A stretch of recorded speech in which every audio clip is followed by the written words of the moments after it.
I'm the head coach of the women's under-19s international team. I started coaching when I was like 14 in mid-Wales, collecting cones. And yeah, I sort of carried on coaching until I went to uni. Did sports science in a degree in university, and then yeah, I got an offer from Swansea to go and work for their foundation phase for 5 years, and throughout doing that, doing my coaching badges, and now on the pro licence with the FAW. I think having that care, knowing that you're there for the players, that's a big thing. They'll do anything for you if you know the coach cares and wants to sort of help them. I think there is a difference between the youth development and senior football.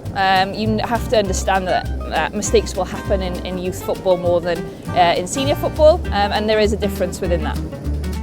Yeah, there's like obviously a team of us with international, and making sure that all elements sort of reflect the game and are showing in your game model. I think that's important, that it looks like the game, and yeah, making sure that there's fun in the session as well, because every player wants a bit of fun in the session to engage them and instill that sort of motivation.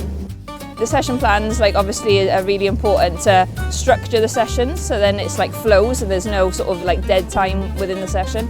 But yeah, we always start with something quite fun, get the ball in early after the warm-up to get them into like sort of that mentality of competitiveness. Then obviously we go into the main session, and we always sort of usually finish on something like a small-sided game to engage the players. The warm-up sometimes is done through other staff members, but then they come into us to like have that sort of activation. So I think that's really important to sort of start the session with the ball. That always engages players.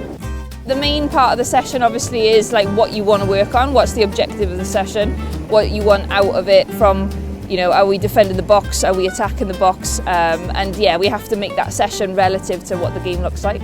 And then the cool down, I guess we usually finish with a small-sided game for that sort of fun engagement at the end, and then we do more recovery type style things off the pitch to make sure that the players are ready for game day.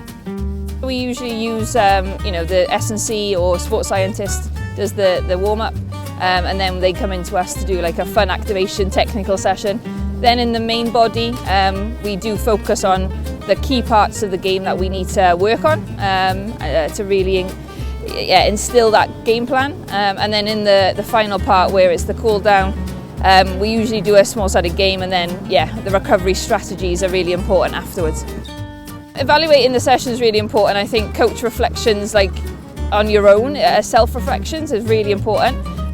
So that to start with, and noting those down are really important because then you remember them. But then we analyse the session back. We get our sessions filmed, we analyse the sessions, and then we share the key areas of where we need to work on or good parts of the session, and feed that back to players as well. Having that confidence to go and get opportunities that are out there. There are so many opportunities for female coaches nowadays, but it has to just be with confidence and knowing that mistakes are going to happen. You're not going to be the perfect coach ever, so it's okay to do mistakes and learn from them, and being that sort of openness to learn is really important for any coach.